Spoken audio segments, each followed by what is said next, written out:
অধ্যায় ৭। শেখার উদ্দেশ্যে কাজ করো, টাকার জন্য নয়। ১৯৯৫ সালে আমি সিঙ্গাপুরের একটি পত্রিকাতে সাক্ষাৎকার দিতে সম্মত হয়েছিলাম। রিপোর্টার তরুণীটি একদম ঠিক সময় এসেছিলেন এবং সাক্ষাৎকারটি সাথে সাথে শুরু হয়ে গিয়েছিল। আমরা একটি বিলাসবহুল হোটেলের লবিতে বসেছিলাম, কফি খাচ্ছিলাম আর আমার সিঙ্গাপুরে আসার উদ্দেশ্য নিয়ে আলোচনা করছিলাম। জিগ জিগলারের সাথে আমার একই মঞ্চে থাকার কথা ছিল। তিনি অনুপ্রেরণামূলক বক্তৃতা দেবেন এবং আমি ধনীদের গোপন রহস্যের ওপর বক্তৃতা দেব। একদিন আমিও আপনার মতো সর্বাধিক বিক্রিত বইয়ের লেখক হব, তিনি বলেছিলেন। আমি পত্রিকায় তার লেখা কিছু আর্টিকেল দেখেছিলাম এবং আমি রোমাঞ্চিত হয়েছিলাম। তার লেখার ধরন ছিল বলিষ্ঠ ও স্বচ্ছ। তার আর্টিকেলগুলো পাঠককে ধরে রাখত। আপনার লেখার ধরন খুব ভালো, আমি প্রত্যুত্তর করলাম। আপনার স্বপ্নকে অর্জন করতে কোন জিনিসটা আপনাকে আটকাচ্ছে? আমার মনে হয় আমার কাজ কোথাও পৌঁছাচ্ছে না, তিনি শান্তভাবে বললেন। আমার উপন্যাসগুলো খুবই চমৎকার, এই কথা প্রত্যেকেই বলেন, কিন্তু হচ্ছে না কিছুই। তাই আমি পত্রিকার সাথে যুক্ত হয়েছি, অন্তত এতে আমার বিলগুলো পরিশোধ করতে পারি। আপনি কি কোনো পরামর্শ দিতে পারেন? হ্যাঁ, পারি, আমি উদ্দীপ্ত হয়ে বললাম। এখানে সিঙ্গাপুরে আমার একজন বন্ধু আছেন যিনি একটা স্কুল চালান। কিভাবে বিক্রয় করতে হয় তা তার স্কুলে তিনি লোকেদের প্রশিক্ষণ দেন। সিঙ্গাপুরের অনেক উঁচুমানের কর্পোরেশনদের জন্য তিনি বিক্রয় প্রশিক্ষণ কোর্স চালান। আমার মনে হয় তার একটা কোর্স যদি আপনি করেন তাহলে আপনার পেশায় আরো ভালো প্রসার ঘটবে। তিনি দৃঢ়তা প্রকাশ করলেন। আপনি কি বলতে চাইছেন? বিক্রয় করা শেখার জন্য আমার স্কুলে যাওয়া উচিত? আমি মাথা দোলালাম। আপনি মনে হয় গুরুত্ব দিচ্ছেন না, তাই কি? আমি আবার মাথা দোলালাম। এই ব্যাপারে আপত্তির কি আছে? আমি এবার চরম বিদ্বেষী হয়ে উঠলাম। তিনি যে কোনো কারণে ক্ষুব্ধ ছিলেন। তখন আমি বুঝেছিলাম যে আমার কোনো কিছু না বলাই ভালো ছিল। আমি তাকে সাহায্য করতে গিয়ে পরামর্শ দিয়েছিলাম, কিন্তু পরে আমার নিজের বক্তব্যকে সামলাতে ব্যস্ত। আমি ইংরেজি সাহিত্যে মাস্টার্স ডিগ্রি অর্জন করেছি। বিক্রয় ব্যক্তি হওয়ার জন্য আমি কেন স্কুলে গিয়ে শিখব? আমি পেশাদার।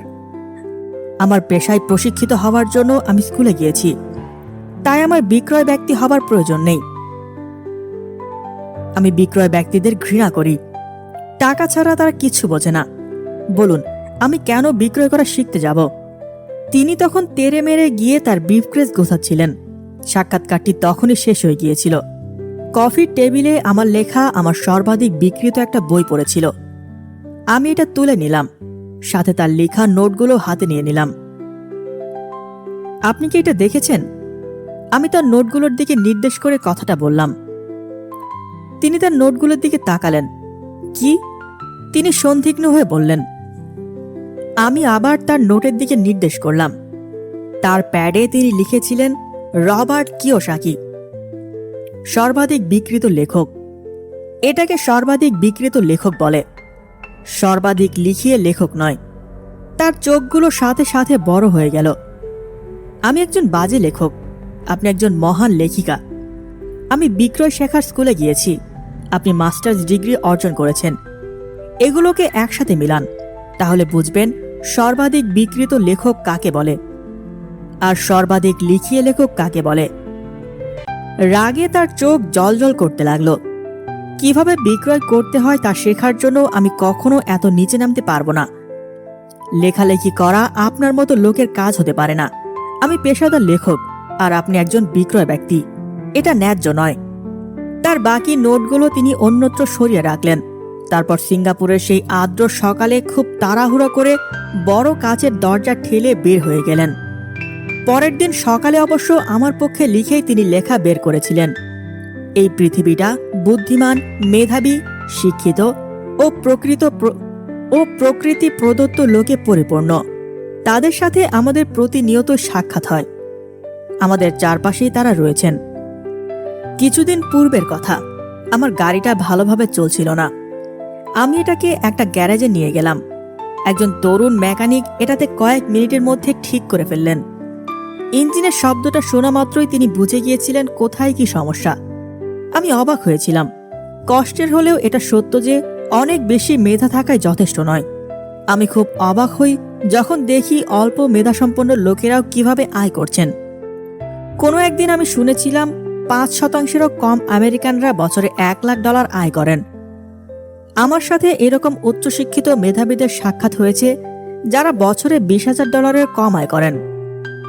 একজন ব্যবসায়িক কনসালটেন্ট যিনি চিকিৎসা ব্যবসায় পারদর্শী, তিনি একদিন আমাকে বলেছিলেন যে অনেক ডাক্তার, ডেন্টিস্ট ও রোগ বিশেষজ্ঞরা আর্থিকভাবে সংগ্রাম করে যাচ্ছেন, অথচ আমি সবসময় ভাবতাম তারা যখন তাদের গ্র্যাজুয়েশন শেষ করবে তখন ডলারের বন্যা বয়ে যাবে।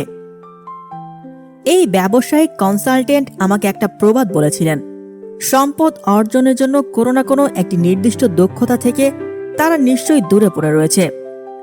এই প্রবাদ দিয়ে তিনি কি বুঝিয়েছিলেন? অধিকাংশ লোকেদের যে কোনো একটি বিষয়ে দক্ষতা লাভে আরও বেশি শেখার এবং মাস্টার হওয়া প্রয়োজন, তাহলেই তাদের আয় অনেক বেশি বেড়ে যাবে, তা বুঝিয়েছেন। আমি আগেও উল্লেখ করে বলেছি যে আর্থিক বুদ্ধিমত্তা হলো অ্যাকাউন্টিং, বিনিয়োগ, বাজার ও আইন বুঝতে পারার ঐক্যতান। এই 4টি দক্ষতার সম্মেলন ঘটলে টাকা দিয়ে টাকা বানানো অনেক সহজ হয়ে যায়। যখনই টাকার প্রসঙ্গ আসে তখনই অধিকাংশ মানুষ শুধু একটা দক্ষতাই জানে, কঠোর পরিশ্রম করা। দক্ষতার সংমিশ্রণের ক্ষেত্রে পত্রিকার ওই তরুণ লেখিকাকে সর্বোত্তম উদাহরণ হিসেবে ব্যবহার করা যেতে পারে। তিনি যদি স্বেচ্ছায় বিক্রয় ও বাজার সম্পর্কে দক্ষতা অর্জনে রাজি হয়ে যেতেন তাহলে তার আয় নাটকীয়ভাবে বেড়ে যেত। আমি যদি তার জায়গায় থাকতাম তাহলে আমি কপিরাইটিংয়ের বিজ্ঞাপন ও বিক্রয়ের ওপর কিছু কোর্স করে নিতাম। তারপর পত্রিকায় চাকরি করার পরিবর্তে আমি কোনো অ্যাডভার্টাইজিং এজেন্সিতে চাকরি খুঁজতাম। যদিও তিনি বেতনটা কম পেতেন, তবুও তিনি শিখতে পারতেন কিভাবে খুব সংক্ষিপ্ত উপায়ে মানুষের সাথে যোগাযোগ করা যায়। অ্যাডভার্টাইজিংয়ে সফল হওয়ার জন্য এটা খুবই গুরুত্বপূর্ণ। পাবলিক রিলেশন কিভাবে তৈরি করতে হয় সেটা শেখার জন্য তাকেও সময় ব্যয় করতে হবে। এটাও একটা গুরুত্বপূর্ণ দক্ষতা। বিনামূল্যে সম্প্রচার করে কিভাবে লক্ষ লক্ষ ক্রেতা পাওয়া যায় সেই বিষয়েও তাকে শিখতে হবে। তারপর সপ্তাহ শেষে কোনো এক রাতের বেলায় তিনি হয়তো তার মহান উপন্যাসটি লিখতে থাকবেন। যখন তার লেখাটা শেষ হতো তখন হয়তো তিনি তার বই আরও ভালো বিক্রয় করতে পারতেন। তারপর অল্প কয়েকদিনের মধ্যে তিনি সর্বাধিক বিক্রিত বইয়ের লেখিকা হতে পারতেন। যখন আমার প্রথম বই যদি আপনি ধনী ও সুখী হতে চান তাহলে স্কুলে যাবেন না বের হয়েছিল, তখন একজন প্রকাশক বইয়ের নাম পরিবর্তন করে শিক্ষায় অর্থনীতি রাখতে বললেন। আমি প্রকাশককে বলেছিলাম, বইয়ের এই নাম রাখলে আমি বইটার 2টি কপি মাত্র বিক্রি করতে পারবো, একটা আমার পরিবারের কাছে আর একটা আমার সবচেয়ে ভালো বন্ধুর কাছে। সমস্যাটা হলো তারাও এটা ফ্রিতে পেতে আশা করবে। এই আপত্তিকর নাম, যদি আপনি ধনী ও সুখী হতে চান তাহলে স্কুলে যাবেন না, ইচ্ছা করে বেছে নেওয়া হয়েছে, কারণ আমরা জানি এতে অনেক বেশি প্রচার হবে। আমি শিক্ষা অর্জন করাকে সমর্থন করি, কিন্তু শিক্ষা ব্যবস্থার পুনর্গঠনের প্রতিও আমার বিশ্বাস রয়েছে।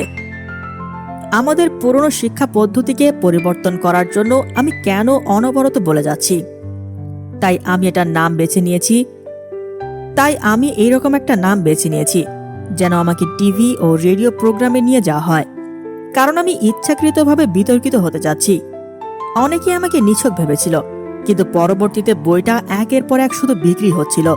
1969 সালে আমি যখন ইউএস মার্চেন্ট মেরিন একাডেমি থেকে গ্র্যাজুয়েট করে শেষ করলাম, আমার শিক্ষিত বাবা খুব খুশি হয়েছিলেন।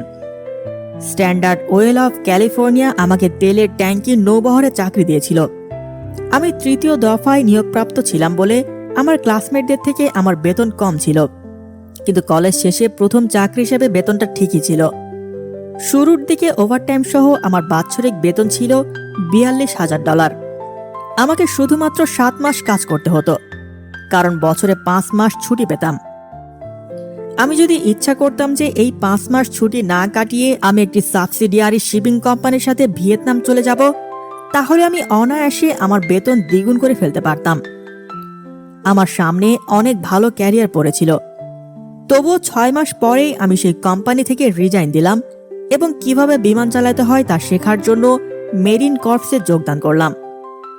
আমার শিক্ষিত বাবা বিধ্বস্ত হয়ে পড়লেন, আমার ধনী বাবা অভিনন্দন জানিয়েছিলেন। স্কুলে ও কর্মক্ষেত্রে সবচেয়ে জনপ্রিয় ধারণা হলো বিশেষ কোনো বিষয়ে পারদর্শী হওয়া। এর মানে হলো আরও বেশি টাকা বানাতে হলে বা প্রমোশন পেতে হলে আপনাকে বিশেষজ্ঞ হতে হবে। এই কারণেই হাসপাতালের ডাক্তাররা অতি সত্বর বিশেষ কোনো দিকে পারদর্শী হতে শুরু করে দেয়। এই ব্যাপারটা অ্যাকাউন্টেন্ট, আর্কিটেক্ট, আইনবিদ, পাইলট ও অন্যদের ক্ষেত্রেও একই রকমভাবে সত্য। আমার শিক্ষিত বাবা এরকম ফালতু ধারণায় বিশ্বাস করতেন। এই কারণেই যখন তিনি ডক্টরেট ডিগ্রি অর্জন করেছিলেন তখন তিনি আনন্দে রোমাঞ্চিত হয়েছিলেন। তবে তিনি প্রায়ই একটা বিষয় মেনে নিতেন যে স্কুল তাদেরকে পুরস্কৃত করে যারা অল্প বিষয়ের ওপর বেশি বেশি পড়াশোনা করে। আমার ধনী বাবা আমাকে ঠিক উল্টোটা করতে অনুপ্রাণিত করতেন। তুমি অল্প অল্প সব বিষয়ে জানবে, এই ছিল তার পরামর্শ। এই কারণেই বছরের পর বছর আমি তার কোম্পানিতে ভিন্ন ভিন্ন দিকে কাজ করছিলাম। কোনো এক সময় আমি তার অ্যাকাউন্টিং ডিপার্টমেন্টে কাজ করেছিলাম। যদিও আমাকে কখনো অ্যাকাউন্টেন্ট হতে হবে না, তবুও তিনি চেয়েছিলেন আমি যেন কাজ করতে করতেই অজ্ঞাতসারেই এই বিষয় শিখে ফেলি। ধনী বাবা জানতেন এভাবে আমি বিশেষ কিছু শব্দ সম্পর্কে ধারণা লাভ করতে পারবো এবং এতে করে কোনটা গুরুত্বপূর্ণ ও কোনটা গুরুত্বপূর্ণ নয় সেই জ্ঞান লাভ করব। আমি বাসের বালক ও নির্মাণ কর্মী হিসেবেও কাজ করেছি, পাশাপাশি বিক্রয়, সংরক্ষণ ও বাজারেও কাজ করেছি। তিনি মাইকও আমাকে গড়ে তুলে যাচ্ছিলেন।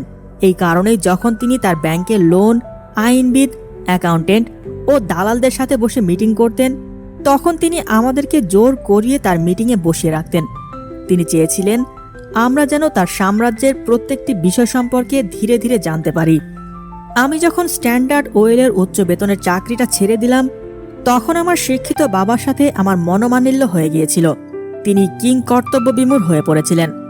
তিনি আমার এমন একটা উচ্চ বেতনের পেশা থেকে রিজাইন দেওয়ার সিদ্ধান্তটাকে বুঝে উঠতে পারছিলেন না। সেখানে অনেক সুযোগ সুবিধা ছিল, অনেক ছুটি ছাটা ছিল এবং প্রমোশনেরও ব্যবস্থা ছিল। একদিন সন্ধ্যায় যখন তিনি আমাকে জিজ্ঞেস করলেন তুমি কেন চাকরিটা ছেড়ে দিলে, তখন আমি তাকে অনেক চেষ্টা করেও ব্যাখ্যা দিয়ে বোঝাতে পারিনি।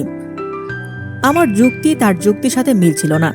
আমার যুক্তিটা আমার ধনী বাবার সাথে ছিল বলে সবচেয়ে বড় সমস্যাটা হয়েছিল। আমার শিক্ষিত বাবার কাছে চাকরির নিরাপত্তাটাই সবকিছু ছিল, আর আমার ধনী বাবার কাছে শিক্ষা গ্রহণ করাটাই ছিল সবকিছু। আমার শিক্ষিত বাবা মনে করতেন আমি স্কুলে গিয়েছিলাম জাহাজের কর্মকর্তা হওয়ার জন্য, আর আমার ধনী বাবা মনে করতেন আমি স্কুলে গিয়েছিলাম আন্তর্জাতিক ব্যবসা সম্পর্কে পড়াশোনা করার জন্য। তাই আমি একজন ছাত্র হিসাবে পূর্ব ও দক্ষিণ প্রশান্ত মহাসাগরে বড় মালবাহী জাহাজ, তেলবাহী ট্যাঙ্কার ও যাত্রীবাহী জাহাজ চালিয়েছি। আমার ধনী বাবা আমাকে ইউরোপীয় জাহাজের পরিবর্তে প্রশান্ত মহাসাগরীয় জাহাজে থাকার জন্য জোর দিয়ে বলতেন। যখন মাইক সহ আমার অধিকাংশ সহপাঠীরা তাদের পৈতৃক বাড়িতে পার্টি করায় ব্যস্ত, তখন আমি বাণিজ্য, মানুষজন, ব্যবসার পদ্ধতি এবং Japan, Taiwan, Thailand, Singapore, Hong Kong, Vietnam, Korea, তাই, সামোয়া ও ফিলিপিন্সের সংস্কৃতি সম্পর্কে শিখছিলাম। আমিও পার্টি করেছিলাম, কিন্তু সেটা কোনো ভাই বন্ধুর বাড়িতে ছিল না। আমি তখন দ্রুত বেড়ে উঠেছিলাম। আমার শিক্ষিত বাবা একদমই বুঝতে পারেনি যে কেন আমি চাকরিটা ছেড়ে মেরিন কর্পসে যোগদান করেছিলাম। আমি তাকে বলেছিলাম যে আমি বিমান চালানো শিখতে চাই, কিন্তু আমি আসলে দলের নেতৃত্ব দেওয়া শিখতে সেখানে গিয়েছিলাম। ধনী বাবা আমাকে বুঝিয়ে বলেছিলেন যে একটি কোম্পানি চালানোর সবচেয়ে কঠিন দিকটা হলো লোকদের সামলানো। তিনি আর্মিতে 3 বছর কাটিয়েছিলেন। আমার শিক্ষিত বাবার তা করতে হয়নি। আমার ধনী বাবা বিপজ্জনক সময়ে লোকদের নেতৃত্ব কিভাবে দিতে হয় সেই বিষয়ে শেখার যে গুরুত্ব তা সম্পর্কে বলেছিলেন। তিনি বলেছিলেন তোমার পরবর্তী শিক্ষার বিষয় হবে নেতৃত্ব। যদি তুমি ভালো নেতা হতে না পারো তাহলে তুমি পেছন থেকে গুলি খেয়ে মরবে। ব্যবসাও কিন্তু এইরকম হয়ে থাকে। 1973 সালে ভিয়েতনাম থেকে ফিরে আমি কমিশন থেকে রিজাইন দিলাম, যদিও আমি বিমান চালাতে পছন্দ করতাম। তারপর আমি জেরক্স কর্পোরেশনে চাকরি নিলাম। আমি সেখানে যোগদান করেছিলাম একটি কারণে, কোনো সুবিধা পাওয়ার জন্য নয়। আমি লাজুক প্রকৃতির লোক ছিলাম। কোনো কিছুই বিক্রয় করা আমার কাছে পৃথিবীর সবচেয়ে ভীতিকর ব্যাপার মনে হতো। আমেরিকার জেরক্স ছিল সবচেয়ে উত্তম বিক্রয় প্রশিক্ষণ প্রোগ্রাম। ধনী বাবা আমাকে নিয়ে গর্ব করতেন। আর আমার শিক্ষিত বাবা আমাকে নিয়ে লজ্জাবোধ করতেন। একজন বুদ্ধিজীবী হওয়ার কারণে তিনি মনে করতেন যে বিক্রয় ব্যক্তিরা সামাজিকভাবে তার অনেক নিচে অবস্থান করে। যতদিন পর্যন্ত না আমি মানুষের দরজায় দরজায় গিয়ে বিতাড়িত হওয়ার ভয়কে জয় করতে পেরেছিলাম, ততদিন পর্যন্ত আমি জেরেক্সে কাজ করেছিলাম। জেরেক্সে আমি 4 বছর পর্যন্ত কাজ করেছিলাম। একটা সময় গিয়ে আমি নিয়মিতভাবে সেরা 5 বিক্রয়কর্মীর মধ্যে থাকতে লাগলাম। তারপর আমি সেখানেও রিজাইন দিলাম। একটি চমৎকার কোম্পানির ভালো আরও একটি চাকরি ছেড়ে দিয়ে আমি চলে আসলাম। 1977 সালে আমি আমার প্রথম কোম্পানি গঠন করেছিলাম। আমার ধনী বাবা মাইকও আমাকে কোম্পানির দায়িত্বভার গ্রহণ করার জন্য গড়ে তুলেছিলেন, তাই আমাকে তখন এগুলো গড়ে তোলা ও একত্রিত করা শিখতে হয়েছিল। আমার প্রথম পণ্য ছিল লাইলন ও ভেলক্রো ব্যাগ। এগুলো ফার ইস্টে উৎপাদিত হতো এবং নিউ ইয়র্কে গুদামজাত করার জন্য পাঠানো হতো। আমি যে স্কুলে যেতাম জায়গাটা এর পাশেই ছিল। আমার আনুষ্ঠানিক শিক্ষা ততদিনে শেষ হয়ে গিয়েছিল এবং সেই সময়টা ছিল আমার সক্ষমতাকে পরীক্ষা করার। যদি আমি ব্যর্থ হতাম তাহলে নিঃশেষ হয়ে যেতাম। ধনী বাবা মনে করতেন ধ্বংস বা নিঃশেষ হতে হলে তা 30 বছর বয়সের মধ্যে হয় ভালো। তার উপদেশটা ছিল, তাহলে পুনরায় উদ্ধার করার জন্য তখনও তোমার হাতে সময় থাকবে। আমার 30তম জন্মদিনের সময় আমার প্রথম চালান কোরিয়া থেকে নিউ ইয়র্কের উদ্দেশ্যে যাত্রা করেছিল। আজকে পর্যন্ত এখনো আমি আন্তর্জাতিকভাবে ব্যবসা করে যাচ্ছি। আমি সবসময় উদীয়মান জাতির অন্বেষণ করি এবং তা করার জন্য আমার ধনী বাবা আমাকে অনুপ্রাণিত করেছিলেন। আজকে আমার বিনিয়োগ কোম্পানি দক্ষিণ আমেরিকা, এশিয়া, নরওয়ে ও রাশিয়ায় বিনিয়োগ করে যাচ্ছে। পুরনো প্রচলিত একটা কথা আছে, জব শব্দটি জাস্ট ওভার ব্রোকের আদক্ষর দ্বারা গঠিত, এবং আমি বলবো যে দুর্ভাগ্যক্রমে এই প্রচলিত কথাটা লক্ষ লক্ষ লোকের ক্ষেত্রে সঠিক। স্কুল আর্থিক বুদ্ধিমত্তাকে কোনো বুদ্ধিগুণ বলেই মনে করে না, তাই অধিকাংশ কর্মীকে দিন এনে দিন খেয়ে চলতে হয়। তারা কাজ করে তাদের বিলগুলো পরিশোধ করে। ব্যবস্থাপনায় আরেকটি মারাত্মক রকমের থিওরি রয়েছে। চাকরিচ্যুত না হওয়ার জন্য কর্মীরা কঠোর পরিশ্রম করে, আর মালিকরাও একদম ঠিক ততটাই বেতন দেয় যেন কর্মীরা চাকরিটা না ছাড়ে। আপনি যদি অধিকাংশ কোম্পানিগুলোর বেতন কাঠামোর দিকে লক্ষ্য করেন, তাহলে আমার বলা কথাটা কতটা সত্য তা আপনি বুঝতে পারবেন। মোট কথা হলো, অধিকাংশ কর্মীরা সামনে এগিয়ে যেতে পারে না। তারা সেটাই করে যা তাদেরকে শেখানো হয়েছে, একটা নিরাপদ চাকরি খোঁজো। অধিকাংশ কর্মীরা বেতন ও সুযোগ সুবিধার দিকে খেয়াল করে, যা তাদের জন্য স্বল্পমেয়াদী পুরস্কার মাত্র। আসলে এগুলো তাদের জন্য এক ধরনের দীর্ঘমেয়াদী ভোগান্তি। আমি তরুণ প্রজন্মকে বলবো যে তারা যেন উপার্জনের পরিবর্তে শেখার উদ্দেশ্যে কাজের সন্ধান করে। বিশেষ করে পেশাকে বেছে নেওয়া ও ইঁদুর দৌড়ের ফাঁদে আটকে যাওয়ার পূর্বে তারা যেন বিবেচনা করে দেখে নেয় যে চলতি পথে তারা কি কি দক্ষতা অর্জন করতে ইচ্ছুক। একবার যারা জীবনব্যাপী বিল পরিশোধের ফাঁদে আটকা পড়ে যায়, তারা ছোট ধাতব চাকার চারপাশে ঘুরতে থাকা ছোট ছোট হ্যামস্টারের মতো হয়ে যায়। চাকাটা যেমন উন্মুক্তভাবে ঘুরতে থাকে, তেমনি তাদের লোমযুক্ত ছোট ছোট পাগুলোও উন্মুক্তভাবে লাফিয়ে লাফিয়ে ঘুরতে থাকে। তবুও পরের দিন সকালে গিয়ে তারা আবার সেই একই খাঁচায় ঢুকে পড়ে। সেই মহান চাকরি। টম ক্রুজের অভিনয় করা জেরি মাগুয়ার মুভিতে মনে রাখার মতো অনেক ভালো ভালো কথা আছে। সম্ভবত সবচেয়ে স্মরণীয় হলো, আমাকে টাকাটা দেখাও। কিন্তু এখানে একটা কথা আমার কাছে সবচেয়ে বেশি সত্য বলে মনে হয়। টম ক্রুজ কারখানা ত্যাগ করার সময়ের চিত্রটাতে কথাটা ছিল। তিনি তখন সবেমাত্র চাকরি ছেড়ে বরখাস্ত হয়েছেন এবং তিনি কারখানার সকলকে তখন বলেছেন, কে কে আমার সাথে আসতে চাও। সেখানে সমস্ত জায়গাটা জুড়ে তখন থমথমে একটা নীরবতা বিরাজ করছিল। শুধুমাত্র একজন মহিলা কথাটা বলল। তিনি বললেন, আমি আসতে চাই, কিন্তু 3 মাস ধরে আমার একটা প্রমোশন পাওনা আছে। সম্পূর্ণ মুভিতে ওই কথাটাই সম্ভবত সবচেয়ে বড় সত্য। লোকেরা তাদের বিলগুলো পরিশোধ করার জন্য নিজেদেরকে কাজে ব্যস্ত রাখার স্বার্থে এই ধরনের কথাই ব্যবহার করে থাকেন। আমি জানি আমার শিক্ষিত বাবা প্রত্যেক বছর তার বেতন বৃদ্ধির দিকে অপেক্ষা নিয়ে তাকিয়ে থাকতেন এবং প্রত্যেক বছর তিনি হতাশ হতেন। তাই তিনি আরও বেশি যোগ্যতা অর্জন করার জন্য আবার স্কুলে ফিরে যেতেন, যেন তিনি বেতনটাকে আরেকটু বাড়াতে পারেন। কিন্তু তাকে আবারও হতাশ হতে হতো। যে প্রশ্নটা আমি সবসময় মানুষকে জিজ্ঞেস করি তা হলো, ওই দৈনন্দিন কর্মকাণ্ড আপনাকে কোথায় নিয়ে যাচ্ছে? আমি অবাক হয়ে যাই। ছোট্ট ওই হ্যামস্টারকে যেমন দেখা যায়, মানুষও যদি তেমনভাবে দেখতে পেত যে তাদের কঠোর পরিশ্রম তাদেরকে কোথায় নিয়ে যাচ্ছে, তাদের ভবিষ্যতে কি আছে। আমেরিকার অবসরপ্রাপ্ত ব্যক্তিদেরকে নিয়ে গঠিত অ্যাসোসিয়েশনের প্রাক্তন executive director Cyril brickfield report করেন যে ব্যক্তিগত পেনশনের এখন মারাত্মক পরিস্থিতি। প্রথমত, শ্রমশক্তির 50% লোক আজকে পেনশন পানি না। এইটাই তো উদ্বেগের জন্য যথেষ্ট। বাকি 50% এর মধ্যে 70 থেকে 80% লোককে বাজে পেনশন দেওয়া হয়, মাসে $55 বা $150 বা $300 করে। ক্রেগ এস কার্পেল তার দ্য রিটায়ারমেন্ট মিথ বইতে লিখেছেন, আমি অনেক জাতীয় পেনশন কনসাল্টিং ফার্ম ঘুরে দেখেছি। একজন ম্যানেজিং ডিরেক্টরের সাথে আমার সাক্ষাৎ হয়েছিল, যিনি উচ্চ পদস্থ ব্যবস্থাপকদের জন্য সরস পেনশন পরিকল্পনা ডিজাইন করার বিশেষজ্ঞ ছিলেন। আমি তাকে জিজ্ঞেস করেছিলাম, যাদের কোনো নিরিবিলি অফিস নেই তারা কি পেনশন থেকে আয় আশা করতে পারেন না? একটা আত্মবিশ্বাসী হাসি হেসে তিনি বলেছিলেন, দ্য সিলভার বুলেট।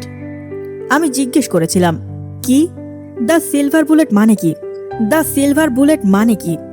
তিনি কাঁধ ঝাঁকা দিয়ে বলেছিলেন, যখন বেবি বুমাররা অর্থাৎ বাচ্চা ক্যাঙ্গারু নর বুঝতে পারে যে তাদের বাচ্চা বড় হলে জীবনযাপনের জন্য তাদের হাতে যথেষ্ট টাকা নেই, তখন তারা সব সময় তাদের মস্তিষ্কটাকে কাজে লাগাতে আসে। কার্পেল তার বইয়ে ব্যাখ্যা করে বোঝান যে পুরনো সংজ্ঞায়িত অবসরের পরিকল্পনা ও নতুন 401 পরিকল্পনার মধ্যে কতটা তফাৎ রয়েছে, যা অধিকতর ঝুঁকিপূর্ণ। আজকে যারা কাজ করছেন তাদের অধিকাংশদের জন্য এটা ভালো ব্যাপার নয়। এ তো গেল শুধু অবসরের কথা। যখন ব্যাপারটার সাথে মেডিকেল ভাতা ও দীর্ঘমেয়াদী নার্সিংহোমের বিষয়টা যুক্ত করা হবে, তখন তো চিত্রটা আরও ভয়ঙ্কর হয়ে উঠতে দেখা যাবে। তার 1995 সালের বইটিতে তিনি ইঙ্গিত করে বলেছিলেন যে বছরে নার্সিংহোমের ফি হয় $30,000 থেকে $1,25,000 পর্যন্ত। তিনি তার এলাকার একটি পরিষ্কার পরিচ্ছন্ন অনাড়ম্বর নার্সিংহোমে গিয়েছিলেন। তিনি গিয়ে দেখেন যে 1995 সালে তা ছিল $88,000। ইতিমধ্যে দেশের সমাজবাদী চিকিৎসা ব্যবস্থায় অনেক হাসপাতাল গড়ে উঠেছে। তারা খুব মারাত্মক ধরনের সিদ্ধান্ত নেয়, যেমন কে বাঁচবে ও কে মরবে, রোগীর কাছে কত টাকা আছে ও তার বয়স কত, এর ওপর নির্ভর করেই তারা সিদ্ধান্ত নিয়ে ফেলে। যদি রোগী বয়স্ক হয় তাহলে তাকে চিকিৎসা সেবা দেওয়ার পরিবর্তে তরুণ কাউকে সেবা দেয় তারা। বৃদ্ধ দরিদ্র রোগীকে লাইনের পেছনে ফেলে রাখে তারা। তাই ধনীরা ভালো শিক্ষা অর্জনে সক্ষম হয় বলে তারা তাদের নিজেদেরকে বাঁচিয়ে রাখতে পারে। অন্যদিকে যারা অল্প সম্পদের অধিকারী তাদেরকে মরতে হয়। তাই আমি ভেবে অবাক হই, কর্মীরা কি তাদের ভবিষ্যৎ দেখছে, নাকি তাদের পরবর্তী বেতনের জন্য অপেক্ষা করে বসে আছে? তারা কি কখনো নিজেদেরকে প্রশ্ন করে না যে তারা কোন দিকে এগিয়ে যাচ্ছে? আমি যখন প্রাপ্তবয়স্কদের সাথে কথা বলি, তারা আরও বেশি টাকা উপার্জন করতে চান, তখন আমি তাদেরকে ওই একই পরামর্শ দেই।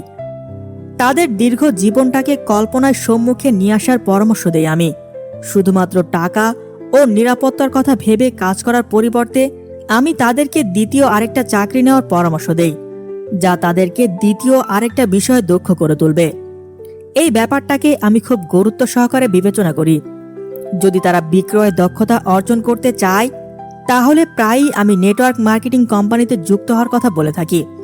একে মাল্টি লেভেল মার্কেটিংও বলা হয়ে থাকে। কিছু কিছু কোম্পানিতে প্রশিক্ষণের জন্য অসাধারণ প্রোগ্রাম রয়েছে, যা মানুষের ব্যর্থতা ও বিতাড়িত হওয়ার ভয়কে দূর করতে সহায়তা করে। ব্যর্থতা ও বিতাড়িত হওয়ার ভয়ে মানুষ সফল হতে পারে না, এটা প্রধান কারণও বটে।